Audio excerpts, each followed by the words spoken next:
कुछ नाम सिर्फ नाम नहीं होते, वो एक तारीख, एक असर, एक ज़िम्मेदारी होते हैं। आज हम बात करेंगे एक ऐसे नाम की जिसमें रहमत भी है, वक़ार भी और आजमाइश भी। और वो उस शख्स की है जिसने कमेंट किया है हबीबुर रहमान बिन फलाना। हबीबुर रहमान बिन फलाना का आदत 7 है। आदत 7 को रूहानियत, गहराई और राज का आदत समझा जाता है और इसका सितारा नेपच्यून है। आदत 7 वो आदत जो हर किसी को नहीं मिलता। ये आदत है गहरे लोगों का, खामोश ताकत वालों का और अंदर से मजबूत इंसानों का। आदत 7 वाले लोग कम बोलते हैं, मगर जब बोलते हैं तो वज़न के साथ बोलते हैं। हबीबुर रहमान, आपकी सबसे बड़ी ताकत आपकी गहरी सोच है। आप जल्दी किसी पर एतबार नहीं करते, मगर जब करते हैं तो दिल से करते हैं।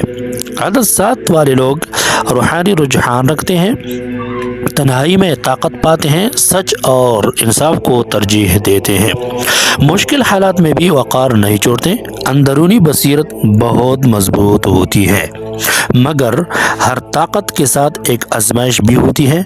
आदत 7 की कमज़ोरियाँ ये है ज़्यादा सोचना, खामोशी में सब कुछ दिल में रख लेना, लोगों से फासला रखना, दिल की बात ज़बान पर न ला पाना, बाज़ औक़ात ख़ुद को अकेला महसूस करना। अगर आप चाहते हैं कि आदत 7 आपके लिए रुकावट न बने तो इन चीज़ों से परहेज़ करें। फजूल बहस से, मनफी और हसद वाले लोगों से, जल्दबाजी में फ़ैसला करने से, दिल में बात दबाने से, माजी में ज़्यादा उलझने से। आदत 7 वालों के लिए सदका बहुत ताकतवर होता है।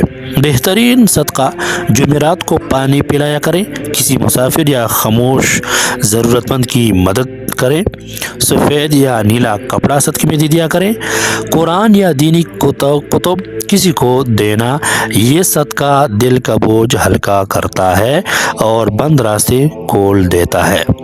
हबीबुर रहमान, आपको अल्लाह ने शोर मचाने वाला नहीं बल्कि असर छोड़ने वाला बनाया है। आपकी ताकत खामोश है मगर गहरी है। जब आप अपनी सोच, सब्र और यकीन एक सिमत में लगा दें तो किस्मत खुद रास्ता दे देती है। अगर आप चाहते हैं कि मैं आपका आदत, सितारा, शख्सियत, कमज़ोरियाँ और सदका इस तरह मुकम्मल अंदाज में बताऊं तो कमेंट में नाम और तारीख़ पैदाइश ज़रूर लिखें। वीडियो पसंद आए तो लाइक, फॉलो और शेयर करना ना भूलें, क्योंकि आपकी सपोर्ट हमें अगला राज बताने की हिम्मत देती है। वस्सलाम।